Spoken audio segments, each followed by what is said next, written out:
ॐ हरिः ॐ श्रीगुरुभ्यो नमः। हरिः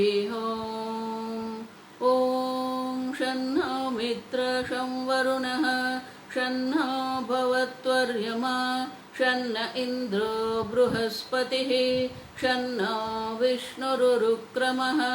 नमो ब्रह्मणे नमस्ते वायो त्वमेव प्रत्यक्षं ब्रह्मासि त्वमेव प्रत्यक्षं ब्रह्म वदिष्यामि ऋतं वदिष्यामि सत्यं वदिष्यामि तन्मामवतु तद्वक्तारमवतु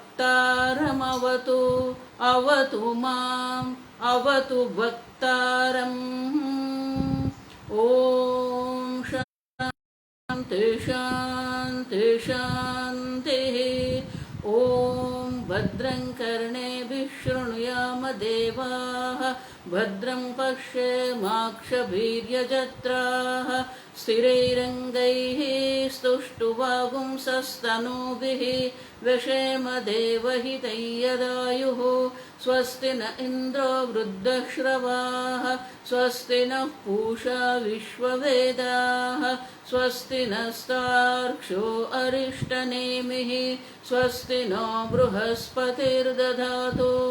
ॐ शान्ति शान्ति शान्तिः।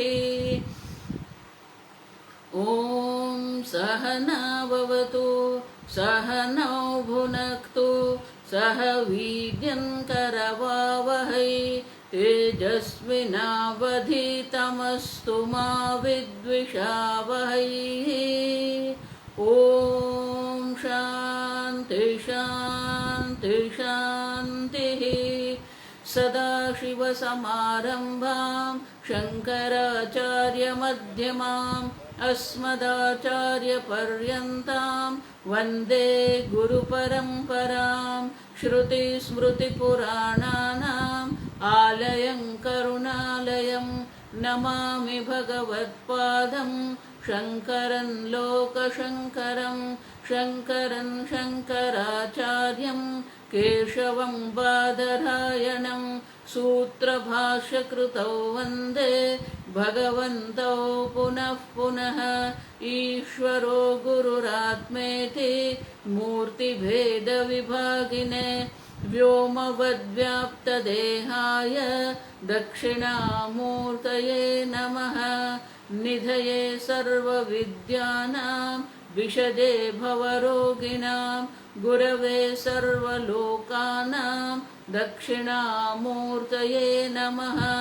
ॐ नमः प्रणवार्थाय शुद्धज्ञानैकमूर्तये निर्मलाय प्रशान्ताय दक्षिणामूर्तये नमः। मंगलाचरण। ॐ नमः श्रीशङ्करानन्द गुरुपादाम्बुजन्मने। ॐ नमः श्रीशङ्करानन्द गुरुपादाम्बुजन्मने। महामोह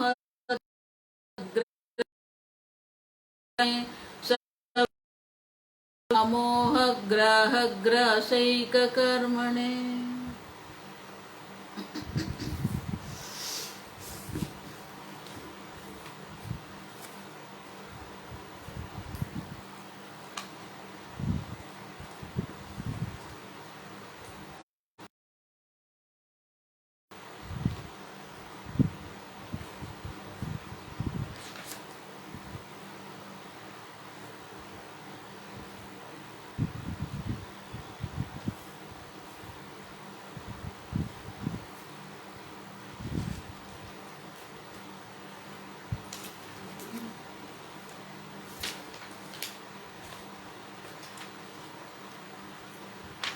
श्लोक नंबर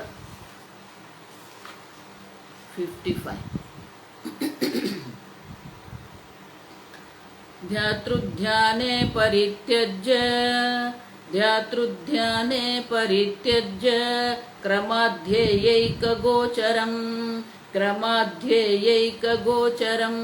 निवातदीपवच्चित्तं निवातदीपवच्चित्तं समाधिरभिधीयते समाधिरभिधीयते।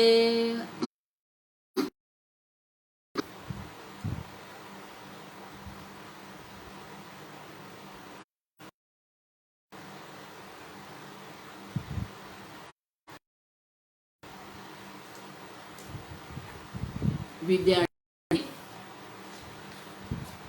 निदिध्यासन क्या है वो हम समझ। त्वम एतद् हि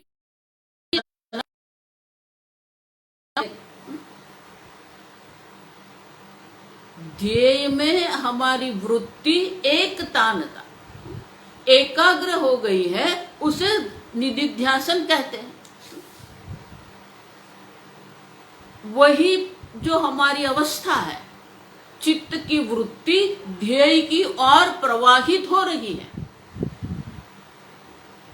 कल के प्रवचन में अंतिम 10 मिनट थोड़ी गड़बड़ रही इंटरनेट की, इसलिए हम फिर से समझेंगे।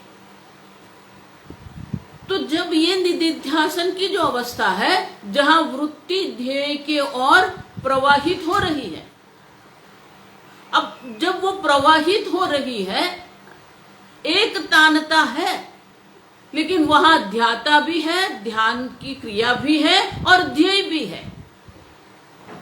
मानी ध्याता मैं ध्यान कर रहा हूं, उसी प्रकार से एक मन में सजागता, उसके मन में ये सजागता अवेयरनेस है।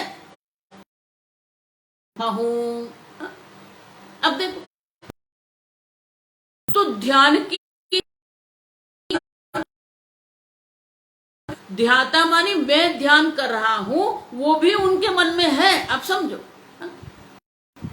और इसीलिए ये 55 में श्लोक में कहते हैं ध्यातृ ध्याने परित्यज्य क्रमाद। वो समझना है। कल जैसे बताया, शनैहि शनैहि पर्वत लंघन, ये क्रमाद शब्द क्यों कह रहे हैं? धीरे धीरे, शनै कंथा शनै पंथा। कंथा कंथा माने ये कपड़ा, तो कपड़े बुनने के तार को ही पकड़ना पड़ेगा।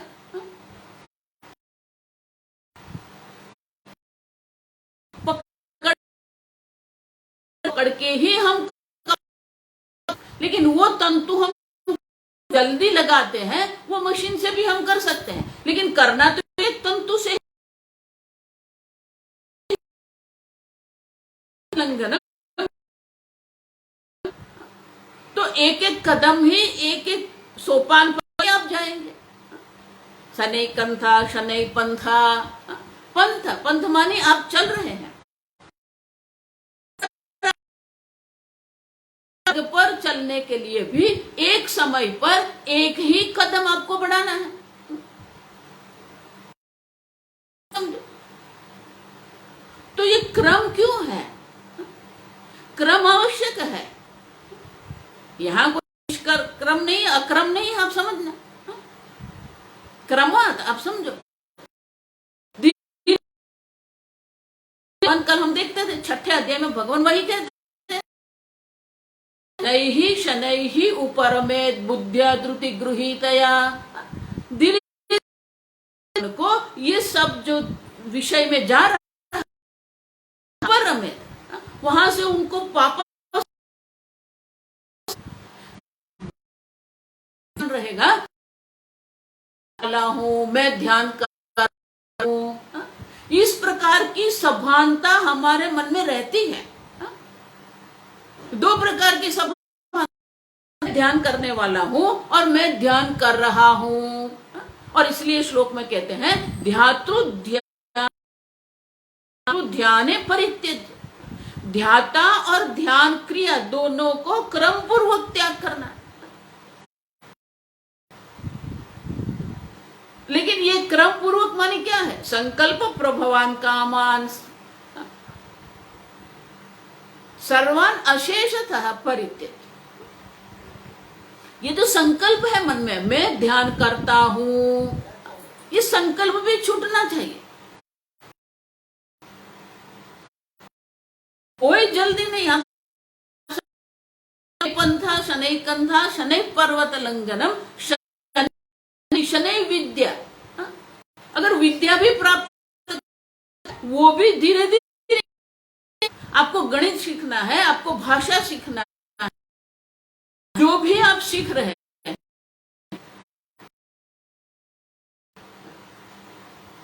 ये क्रम है। मैं हमेशा ये दृष्टांत देती थी। ये 5वीं कक्षा तक हम आते हैं, तालिका होती नहीं, टाइम टेबल नहीं होता है। सब पुस्तक ले जाना है, पढ़ के वापस आना है। और तालिका फिर बनती है। पहला विज्ञान, दूसरा गणित का है, तीसरा गुजराती का है, चौथा गणित। अब सब तब जब ये मैं जब 5वीं कक्षा में आई, 11वीं कक्षा में थी, बड़ी बुद्धि थी। तो जब मैं तालिका बना रही थी और फिर उसकी तालिका मेरे हाथ में आई, तो मैंने देखा उनका जो टाइम टेबल है, मेरे टाइम टेबल में भी विज्ञान है, गणित है, गुजराती है, अंग्रेजी है। अब समझो, अब उनके जो थे उसमें भी वही है। तो मेरे मन में ये आया, अरे वाह, मैं जो पढ़ रही हूं वो भी वही पढ़ रही है। तो एक दिन मैंने पूछा, आप भी गणित पढ़ते हो, गुजराती पढ़ते हो? अब समझो, मैं गुजराती पढ़ रही हूं, वो 11वीं कक्षा में गुजराती पढ़ रही है, लेकिन क्रम है, भाषा। लेकिन 5वीं कक्षा की गुजराती है, 6ठी कक्षा की गुजराती है, 5वीं अलग है। अब समझो, ये क्रम है। तो हम मास्टर डिग्री में पढ़ रहे हैं, वो 5वीं कक्षा में नहीं पढ़ सकते। इसलिए ये विद्यारण्य मुनि कहते हैं कि श्लोक एक ही है, आप समझना। लेकिन श्लोक जो है वो अनेक वर्षों की बात कर रहा है, क्रमांत। एक दिन में ध्यान लगेगा नहीं, एक दिन में ही निधिध्यासन नहीं हो जाएगा। नियम से, कल जो मैंने बताया, एक समय पर, एक स्थान पर वर्षों तक हम करेंगे। जप करना है। आजकल वेदांती लोग ये सोचते हैं कि जप करना हमारा काम नहीं, वो तो भक्ति वाला है। नहीं, स्वामी जी की पुस्तक है जप करके। हमारे मन पर नियंत्रण लाना है, हमारे सोच पर, हमारे विचार जो उदित होते हैं हमारे मन में। आपके मन में 5 मिनट के बाद कौन सा विचार उठेगा आपको नहीं पता है। कितना भी सिद्ध पुरुष है, वो सिद्ध पुरुष को भी आप जाके पूछ लो, आधा घंटे के बाद आपके मन में कौन सा विचार उठेगा आपको पता है? नहीं है।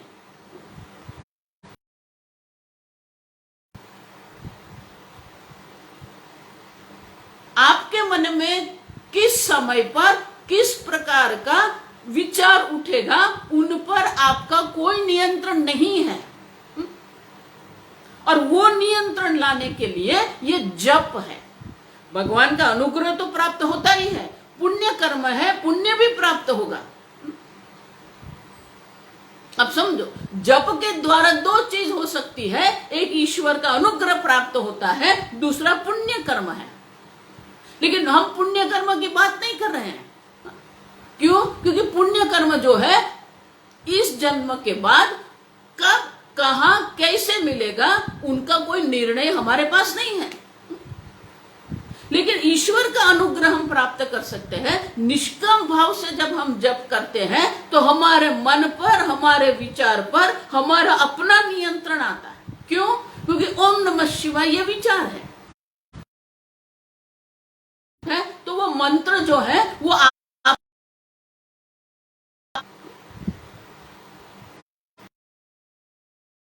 ओम नमः शिवाय। उसके बाद भी जो विचार आएगा ओम नमः शिवाय, उनके बाद भी जो विचार आएगा ओम नमः शिवाय। तो अपने आप से अब विचार पर नियंत्रण प्राप्त कर रहे हैं। अगला विचार क्या है? ओम नमः शिवाय। अगला, अगर आप 1 घंटा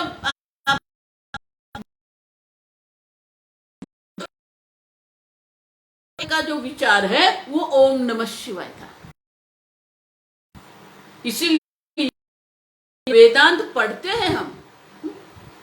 देखो मन जो है ना वो बौद्धिक है, संशय आप निवृत्ति कर सकते हैं युक्ति पूर्वक, लेकिन जब ध्यान की बात आती है, निधिध्यासन की बात आती है, तब ये भगवान की भक्ति, भगवान का अनुग्रह,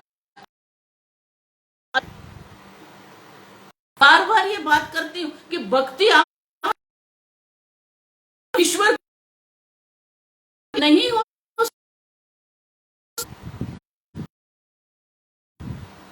मया सक्त मनापाश्रय, ईश्वर के आश्रित है कि नहीं हम? ईश्वर है। अब देखो हमारे जीवन का लक्ष्य भी ईश्वर है, माने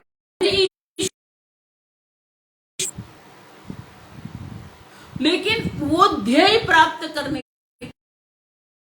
ईश्वर का ही चाहिए। और इसीलिए ये द्वारा हम अपने विचार पर नियंत्रण प्राप्त करते हैं, ईश्वर का अनुग्रह प्राप्त करते हैं। देखो ये क्रम जो है ना, ये क्रम बता रही हूं मैं। जब भी मानस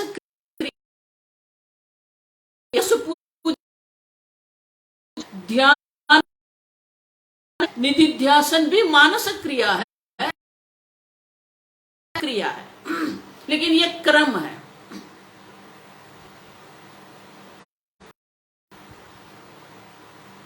आजकल वेदांती लोग ना तो पूजा करते हैं ना जप करते हैं,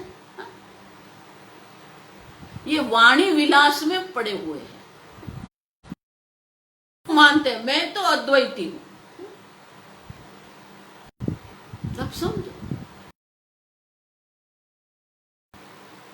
जब एक बार एक तानता आ गई, तत्र एक तानता ध्यानम, हमारी वृत्ति वो ध्येय के और प्रवाह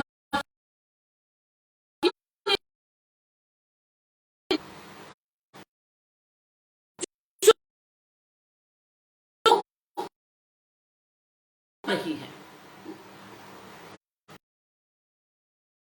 भी वो सफानता है। और इसलिए आगे कहते हैं ध्यातृध्याय, ध्यातृध्याने, द्विवचन ध्याने, ध्यात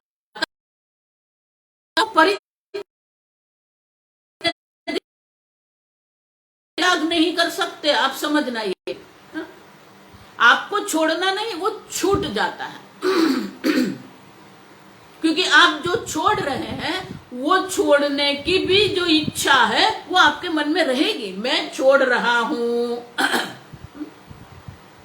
लेकिन जब एकाग्र हो जाती है तो ये धाता की वो भी ध्यान की क्रिया की और जो हम समानता है वो भी छूट जाएगी। तो यहां जो परित्यज्य है, त्याग करके नहीं, तो आप में नहीं है, आप समझ। त्याग का अगर आप में कर्तृत्व रहेगा तो आप वो ध्यान हटा नहीं सकते हो, क्योंकि त्याग करने वाले आप हो। हैं ध्यातृ ध्यान परित्यज्य, माने कि ध्याता और ध्यान भी छूट जाते हैं, त्याग नहीं करते आप, तो छूट जाता है। क्रमाद ध्येय एक गो तब आपका मन है वो ध्येय गोचर, एक गोचर, न तो आपका ध्यान न ध्यान पर है। कल मैंने कहा रास लीला भी, जब गोपी की वृत्ति कृष्ण की ओर प्रवाहित हो रही थी, तब वही वृत्ति जब आप पर आ गई, गोपियां सोचने लगी कितना भाग्यशाली है, कृष्ण पूर्णिमा रास लीला कर रहा है। जैसे ही उनकी दृष्टि अपने आप पर गई, कृष्ण वहां से अदृश्य।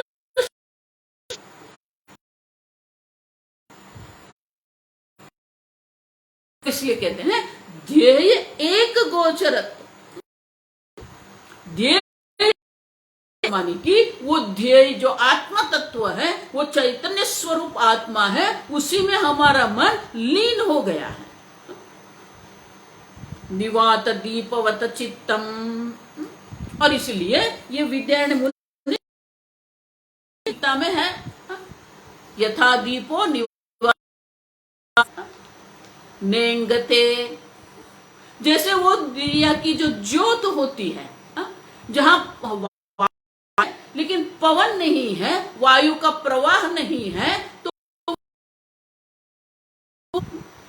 लेकिन वो पूर्णतः स्थिर होती है नहीं, वो पूर्णतः, क्यों? क्योंकि वो जो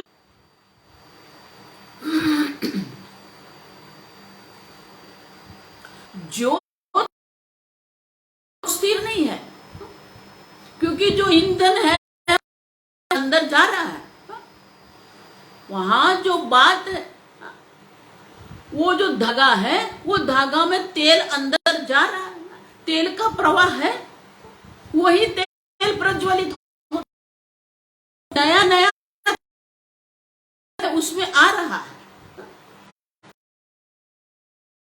और इसीलिए आंतरिक रूप से वहां प्रवाह स्थिर है। इसी प्रकार से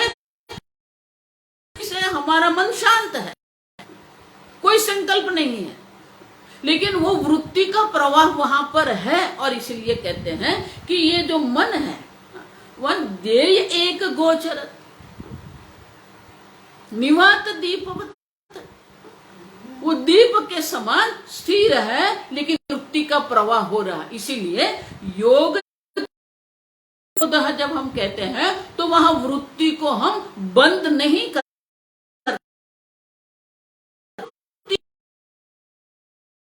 वो वृत्ति अब वो आत्मा तत्व की ओर जा रही है, और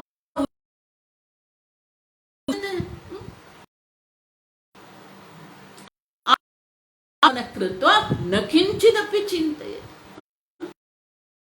एक बार मन आत्मा में स्थिर हो गया, फिर अन्य कोई चिंतन, ध्यान की क्रिया है। और इसलिए भगवान भी यही कहते हैं। तो वो जो अवस्था है, येनम योगी, वो जो आनंद स्वरूप हम देख के गए, आत्मा परानंद है, जो संवित है, जो चैतन्य स्वरूप है, वो संवित ही परानंद आत्मा है, प्रशांत मन, बिल्कुल। और वो मन जो चैतन्य स्वरूप का चिंतन करता है, योगिनम सुखम उत्तमम उपैति शांत रजसम, रजस, रजस मन तीन प्रकार, ये किसी भी प्रकार की मलिनता है ही नहीं, न राग द्वेष की अशुद्धि है, न तीन गुणों की अशुद्धि है, शांत रजसम, ब्रह्मभूत अकल्मषम, वो ब्रह्म स्वरूप है, वो जो चैतन्य है, वो चैतन्य स्वरूप जो आत्मा है, अनंत तमाम, वही वो आनंद है। वहां चिंतन करना है, वो आनंद वहां पर है। अब परानंद आत्मा जो है, वो परानंद आत्मा की अनुभूति वहां पर है, और स्थिति का प्रवाह वहां है, वो दर्शाने के लिए कहते हैं एक बार निधिध्यासन की परिपक्वता आती है, तो निधिध्यासन की परिपक्वता से ही समाधि ही अभिधीयते, उसी को समाधि कहते हैं। क्यों? दृष्टुः स्वरूप,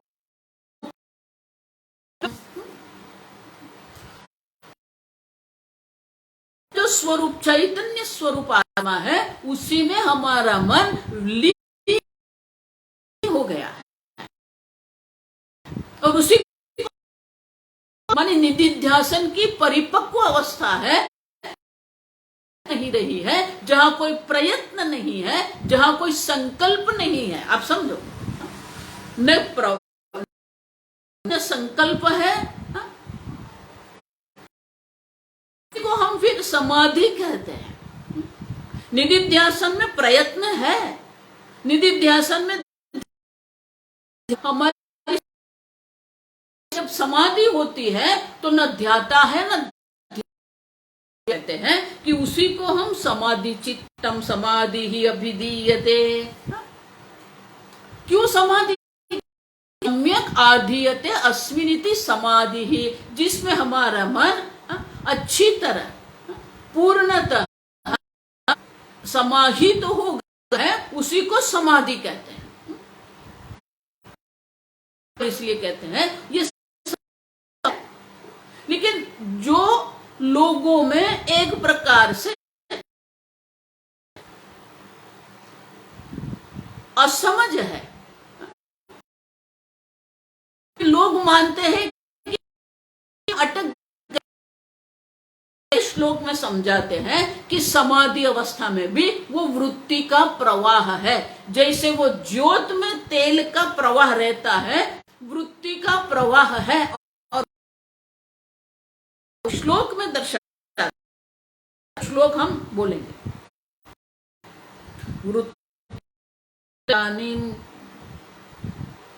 वृत्तयस्तु तदानीं अज्ञाता अप्यगोचराः, वृत्तयस्तु तदिदानीं अज्ञाता वृत्तयस्तु तदानीं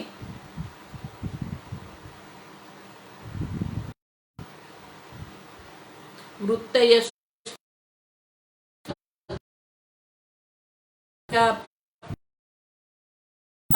एक साथ बोलना पड़ेगा। वृत्तयस्तु तदानीं अज्ञाता अप्यात्मगोचराः, तदानीं अप्यात्मगोचराः स्मरणाद् अनुमीयन्ते, स्मरणाद् अनुमीयन्ते व्युत्थितस्य समुत्थितात्, व्युत्थितस्य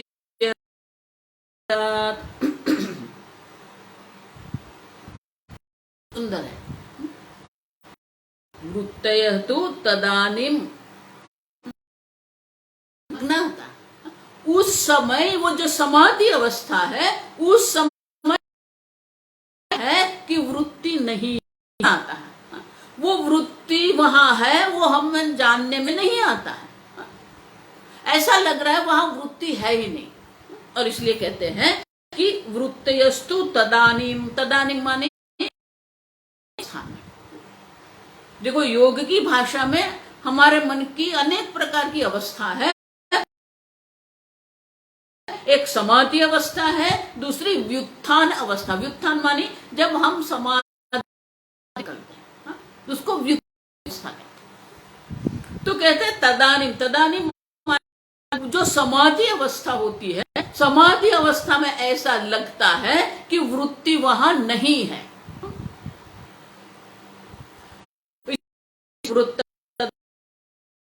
अज्ञाताः, वहां वृत्तियां जो है वो अज्ञात आती नहीं, नहीं आप समझो वाले आप, इसलिए ऐसा लग रहा है कि वहां वृत्ति का भी अभाव हो गया, ध्याता नहीं है, और इसलिए ऐसा लग रहा है कि अभी अभाव हो गया है। अपि आत्मग्राह। क्यों? वो वृत्ति जो है वो कौन सी वृत्ति है?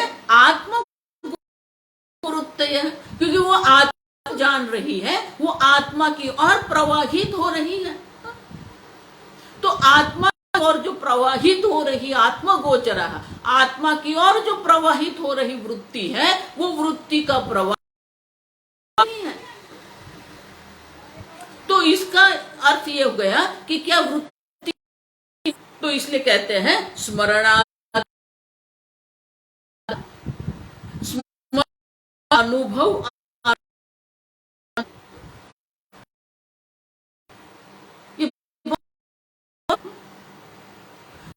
जब वृत्ति का समाधि में प्रवाह होता है तब हमें नहीं पता है, लेकिन जब व्युत्थान अवस्था में हम आते हैं, अनुमान कर सकते हैं कि वहां वृत्ति का स्मरण आ, क्योंकि हम वृत्ति चिंतन कर रहे थे, आत्मचिंतन हो रहा था, और आत्मचिंतन अगर हो रहा था तो वहां वृत्तियां भी होनी चाहिए। अगर वृत्ति चिंतन नहीं हो सकता है, और इसलिए विद्यारण्य मुनि कहते हैं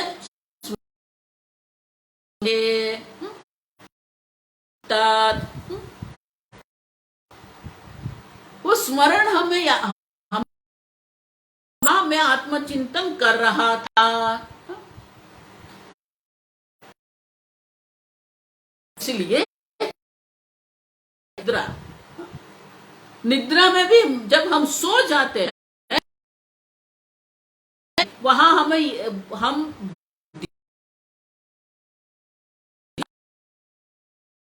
नहीं है, और इसलिए क्या कहता है, किमपि न जानामि मया सुखेन,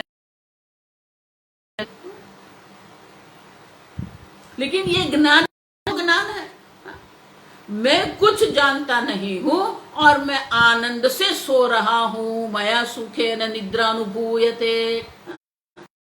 लेकिन ये दो उस निद्रा के समय हमें नहीं है, लेकिन जब निद्रा से हम उठते हैं, हमें प्रत्येक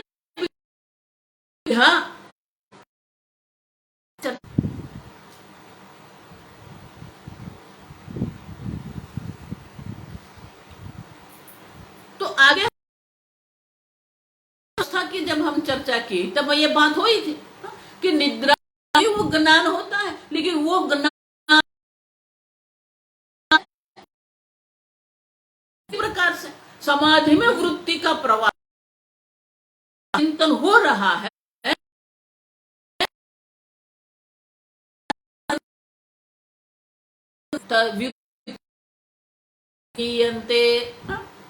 वो वृत्तियों का अनुमान कर सकते हैं कि मैं आत्मचिंतन करता था, कि वहां वृत्ति का समाधि में वृत्ति का अभाव नहीं है, वृत्ति का प्रवाह है। वो वृत्ति जो है वो आत्मचिंतन कर रही थी, और इसलिए कहते हैं कि वो लीन हो गया है।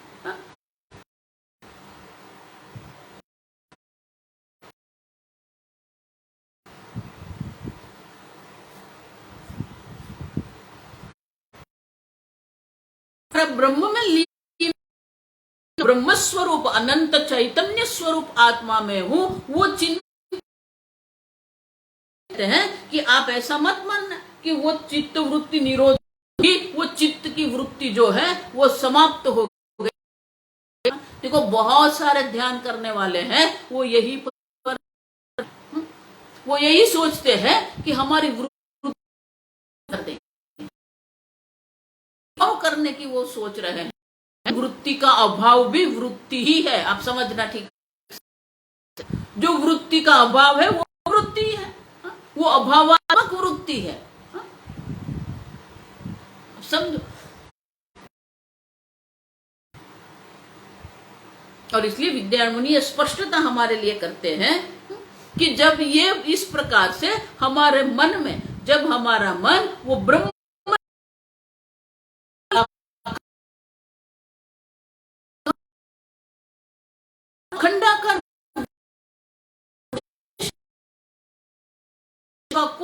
मर्यादा, कोई परिचिन्नता वहां नहीं है।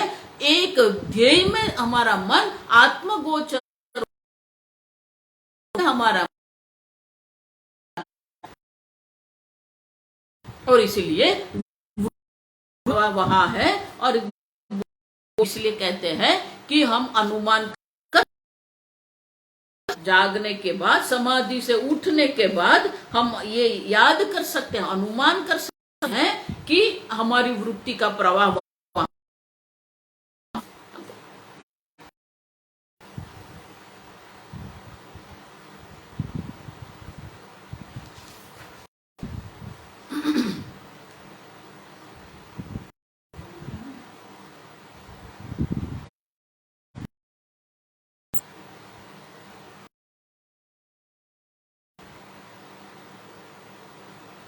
एक सीधा नियम है। ठीक से, यद्य स्मर्यते तत्तद अनुभूतम।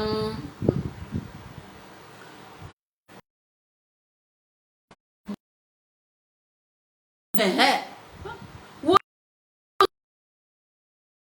ही है, उनका हमने अनुभूतम, उनका अनुभव नहीं होगा तब तक वो स्मृति के रूप में नहीं होता है। और इसीलिए यद्य स्मर्यते, स्मरण कर सकते हैं कि समाधि अवस्था में मैं आत्मचिंतन करता था, वो अनुभव, वो स्मरण है। अगर वो स्मरण है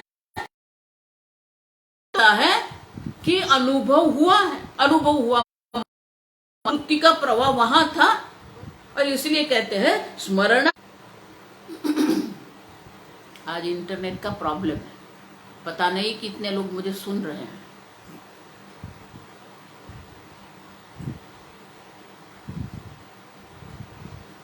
और इसलिए विद्यारण्य मुनि कहते हैं कि अगर हमें, हमारे का अगर हमें स्मरण है तो वो स्मरण का ही पुरवार करता है। स्मरण पर हम अनुमान कर सकते हैं कि ये जो हम ध्यान कर रहे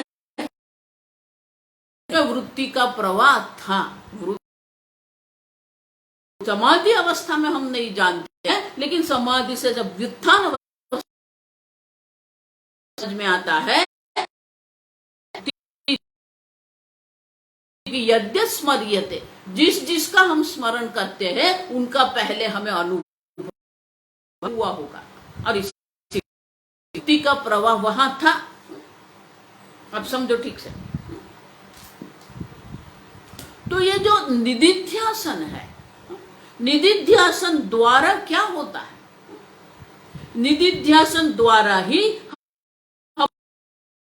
एरर, जो हमारी विपरीत भावना है, अपने आप को देह मानना, अपने आप को मन मानना, अपना व्यक्तित्व को मैं मानना, निदिध्यासन द्वारा ही ये शिफ्ट हो सकता है। ये जो शिफ्ट, हमारा व्यक्तित्व, हमने परसों जो चिंतन किया, जो आई, आपका जो अहम है, आपका जो मैं है, वो मैं के बारे में आप क्या, आप क्या,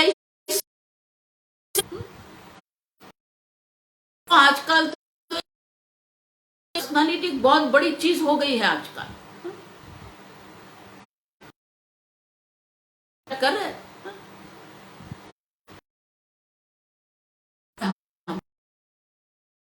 व्यक्तित्व है, आचार्य भी व्यक्तित्व है, शिष्य भी व्यक्तित्व है। आप समझो ये। तो ये जो हमारा व्यक्तित्व जो है, वो व्यक्तित्व में शून्यता आनी चाहिए। हमारे व्यक्तित्व में ये परिवर्तन होना चाहिए। अब मैं उपाधि नहीं हूं, मैं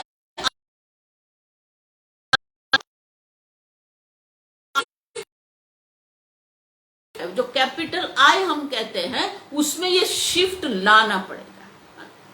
समझ में तो आ गया है, ज्ञान हो गया, मैं पूर्ण ब्रह्म हूं। में जो विपरीत वो विपरीत भावना की निवृत्ति के लिए आवश्यक है। और ये 2 दिन की बात नहीं है, दीर्घ काल पर्यंत ये निधिध्यासन करते हैं तो ये शिफ्ट होती है, ये परिवर्तन हमारे व्यक्तित्व में। तो वेदांत भी एक व्यक्तित्व है, आप समझना ठीक से। गुरु भी एक व्यक्तित्व है, शिष्य भी एक व्यक्तित्व है। मैं वेदांती हूं जब आप कहते हैं, वो उपाधि है। मैं आचार्य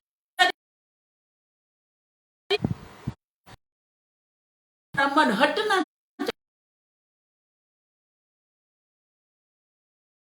ध्यातृ ध्येय ध्यान ये रहती है, और इसी हटनी चाहिए। तो पहले जो हम कर रहे हैं वो ध्येय एक गोचरत्वम है, उसी में से भी मन हट जाएगा। ध्यान की क्रिया से भी हमारा एक ध्येय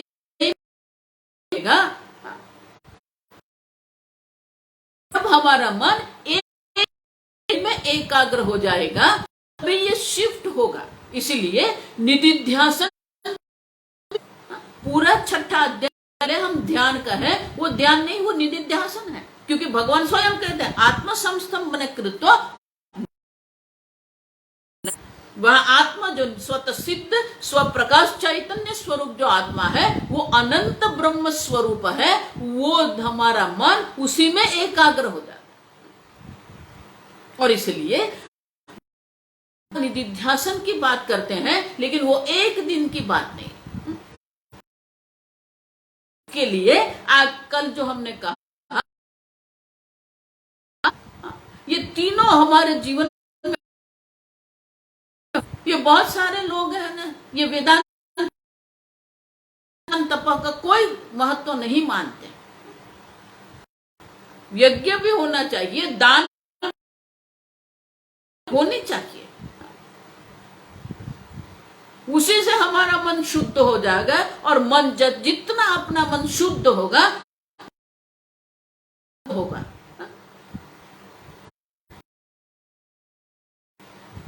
भगवान इसीलिए कहते हैं ये ध्यान भी किसके लिए? हमारे मन में जो विक्षेप है, मन में 3 प्रकार के विघ्न होते हैं, मल विक्षेप आवरण। आगे देख के गए हम लोग।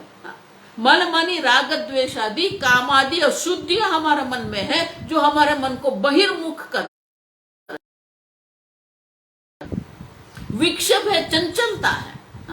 अर्जुन भी वही पूछता है, चंचलम ही मन कृष्ण प्रमाथि बलवदृढ़म। ये मन जो चंचल है,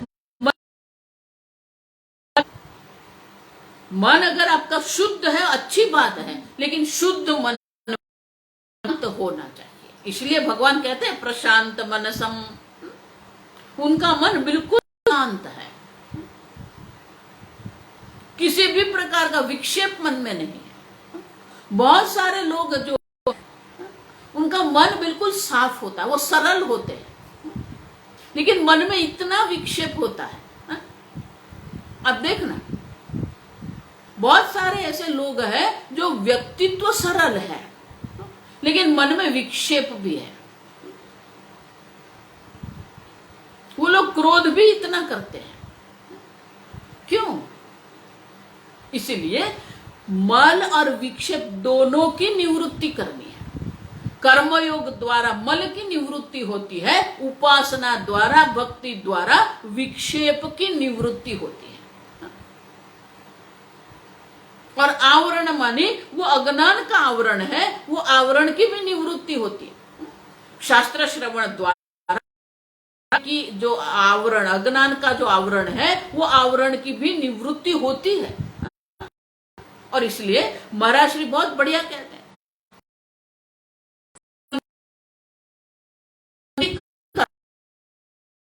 अगर आपके मन का निर्माण नहीं हुआ है, वेदांत का अध्ययन नहीं हुआ है, गुरु मुख से वेदांत श्रवण नहीं हुआ है, तो ये निधिध्यासन नहीं हो सकता है। इसीलिए वो क्रमाद शब्द है, वहां पर ये क्रम है। कर्मयोग मानी दो ही चीज है। कर्म में ईश्वरार्पण बुद्धि है और कर्म फल में प्रसाद बुद्धि है। देखो, आपका प्रारब्ध कर्म फल है, आपका शरीर कर्म फल है, आपके जीवन में जो हो रहा है वो कर्म फल है, और वो कर्म फल में प्रसाद बुद्धि आनी चाहिए। तभी आपका मन प्रसन्न रहेगा, तभी आपका मन शांत होगा। प्रशांत मन माने कि किसी भी प्रकार का संघर्ष मन में नहीं है। बाह्य परिस्थिति कितनी भी प्रतिकूल हो, लेकिन मन में कोई संघर्ष नहीं है। अंग्रेजी में उसको कहते हैं, वो संघर्ष को अंग्रेजी में कहते हैं वाई मी।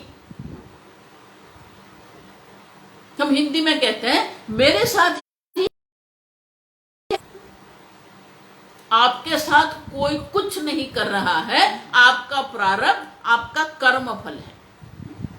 स्वामी जी हमेशा कहते थे अपने कर्म फल का स्वीकार आप करो।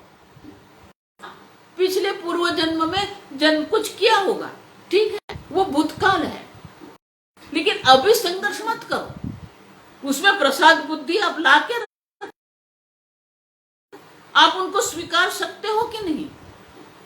कितनी भी प्रतिकूलता हो, वो प्रतिकूलता में अगर आपको प्रसाद बुद्धि नहीं होती है तो आपके मन में संघर्ष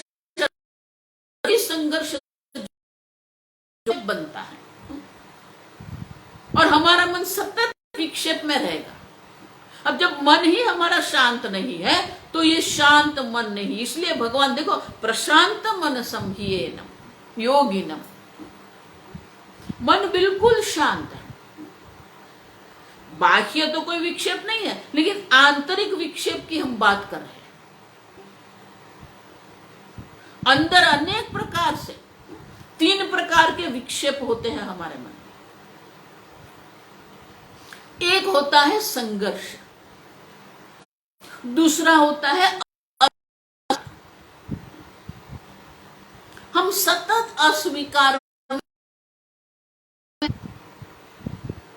सतत संघर्ष करते हैं, और तीसरा जो है वो आग्रह है। ये ऐसा ही होना चाहिए, क्यों? छोड़ दो। आग्रह करते हैं, अस्वीकार होता है, संघर्ष करते हैं। जिसके मन में संघर्ष है क्रोध आएगा, क्योंकि जहां संघर्ष होता है ना वहां गर्मी पैदा होती है। और इसीलिए प्रशांत मनसा, मन बिल्कुल शांत है। मन में किसी भी प्रकार से किसी भी प्रकार का कोई संघर्ष, अस्वीकार, आग्रह नहीं है, विरोध नहीं है। मैं आगे आपको बता के कि स्वामी जी हमें स्वीकार के लिए भी ध्यान करवाए, एक्सेप्टेंस मेडिटेशन उसको कहते हैं। अब स्वीकार करो, वर्तमान काल में जो आपकी परिस्थिति है वो परिस्थिति का आप तैयार रहो। वो सीखना मेडिटेशन है, क्योंकि आपके मन के द्वारा ही आपको ये निधिध्यासन करना है, आपके मन के द्वारा ही ये आत्मचिंतन आपको करना है।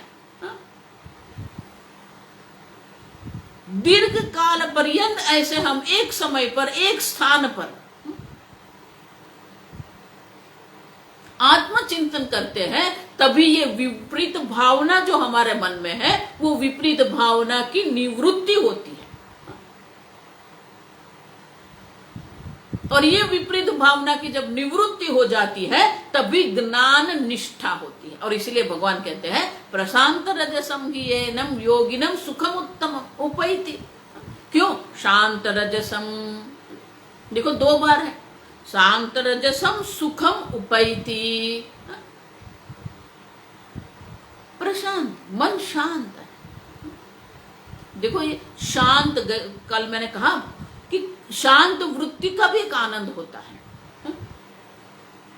लेकिन वहां हमें रुकना नहीं है। योगानंद है वो, हमें तो विद्यानंद पे त्याग करना है। ये पंचदशी में आएंगे, पिछले 5 प्रकरण जो है वो आनंद प्रकरण है, ये विवेक प्रकरण चल रहा है, ये 5 विवेक प्रकरण है। ये विवेक प्रकरण जो सत प्रधान है, मैं चैतन्य स्वरूप हूं, चिंतन करते करते ही हमारे मन में जो उपाधि पर हमारी दृष्टि रहती है, उपाधि पर जो अहम बुद्धि है, वो उपाधि पर से हमारी अहम बुद्धि की निवृत्ति हो जाती है। हमारी अहम बुद्धि वो ब्रह्म चिंतन में लीन होगी। और एक बार देखो, ये चिंतन मैं क्यों कर रही हूं, आप समझो ठीक से, कि समाधि अवस्था में ये चिंतन है, लेकिन व्युत्थान अवस्था में भी वही समाधि होनी चाहिए। देखो, ये योग वाले जो है ना, समाधि अवस्था में उनको आनंद है, लेकिन व्युत्थान अवस्था में वो विक्षिप्त रहते हैं। लेकिन वेदांत वो नहीं है। समाधि अवस्था में हम वो जो विपरीत भावना की निवृत्ति कर रहे हैं, लेकिन व्युत्थान अवस्था में भी वही आनंद है। क्यों? क्योंकि मैं ब्रह्म स्वरूप हूं। व्युत्थान अवस्था में भी आप ब्रह्म स्वरूप है, निदिध्यासन समाधि अवस्था में भी आप ब्रह्म स्वरूप ही है। वेदांत में ये 2 अवस्था को हम 2 अलग नहीं करते हैं। इसीलिए भगवान 4थे अध्याय में कहते हैं, ब्रह्मार्पणम ब्रह्म हविः ब्रह्माग्नो ब्रह्मणाहुतम। जब हम कर्म कर रहे हैं तभी वो अवस्था तो हमारी समाधि की अवस्था ही है। जागृत अवस्था में भी, व्युत्थान अवस्था में भी वही ब्रह्म है। करने वाला भी ब्रह्म है, जो विषय है वो भी ब्रह्म है, आहुति देने वाला भी ब्रह्म है, जिसकी आहुति दे रहे हैं वो भी ब्रह्म हवि ही, ब्रह्म हवि ही। जिस अग्नि में हम आहुति दे रहे हैं वो भी ब्रह्म है। जिस देवता को ध्यान में रख के हम ये आहुति दे रहे हैं वो देवता भी ब्रह्म है, और जिस उद्देश्य से हम दे रहे हैं वो भी ब्रह्म है। और इसीलिए व्युत्थान अवस्था में भी वो ब्रह्म अवस्था है, ध्यान अवस्था में भी, निदिध्यासन में भी। लेकिन वो निदिध्यासन की क्यों आवश्यकता है? क्योंकि विपरीत भावना की निवृत्ति करना है, और विपरीत भावना की निवृत्ति के लिए ये समाधि, ये निदिध्यासन आवश्यक है। ये विपरीत भावना जो है, ये जो हैबिचुअल एरर है, अपने को ये व्यक्तित्व मानना, देह मन बुद्धि मानना, ये आदत बन गई है हमारी। ये आदत की जो निवृत्ति करनी है, इसके लिए आवश्यक है। और उसके साथ अवस्था में, व्युत्थान अवस्था में भी वो ब्रह्म, इसीलिए भगवान कहते हैं, पश्यन श्रृण्वन स्पृशन जिग्रन अश्नन गच्छन स्वपन श्वसन प्रलपन विसृजन इंद्रियाणि इंद्रियार्थेभ्यः वर्तन्ते इति मत्वा न सज्जते। व्युत्थान अवस्था में भी वही चिंतन है, आप समझो। समाधि अवस्था में चिंतन है ऐसा नहीं है, व्युत्थान हम कर रहे हैं। सर्वकर्माणि मनसा,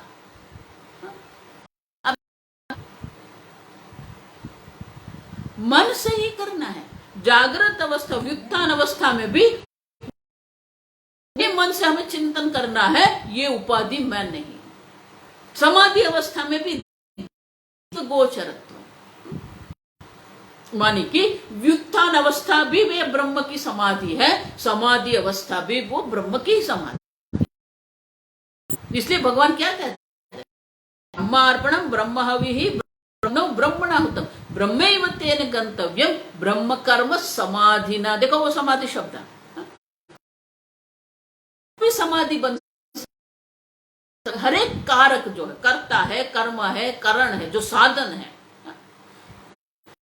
प्रयोजन है, जो अधिष्ठान, सब में अगर हम ब्रह्म बुद्धि कर ले तो व्युत्थान अवस्था भी ब्रह्म की समाधि है, कर्म समाधि। सर्वत्र अगर आप जागृत अवस्था, वो भी ब्रह्म है।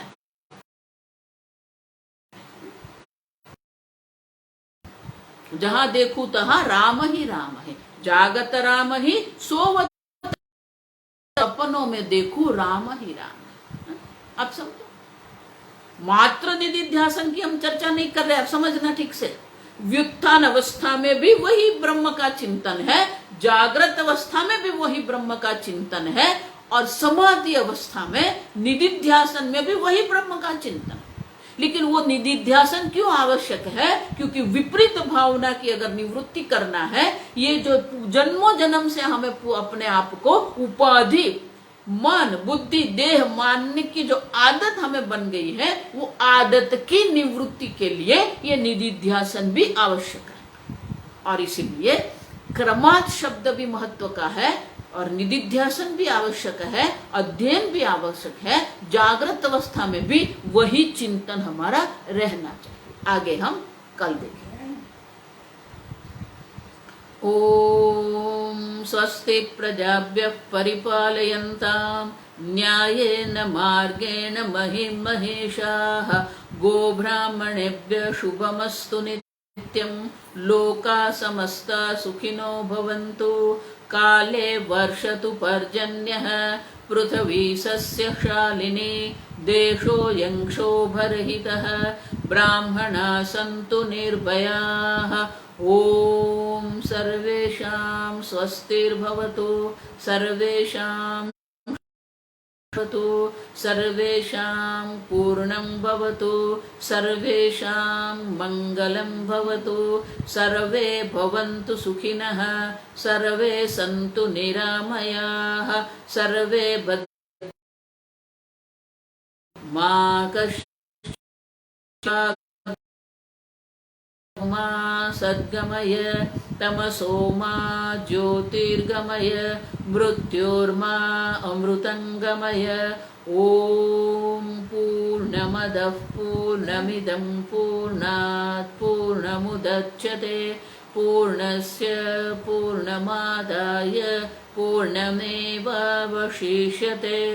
ओम शांति शांति शांति हरिः ओम श्री गुरुभ्यो नमः हरिः ओम।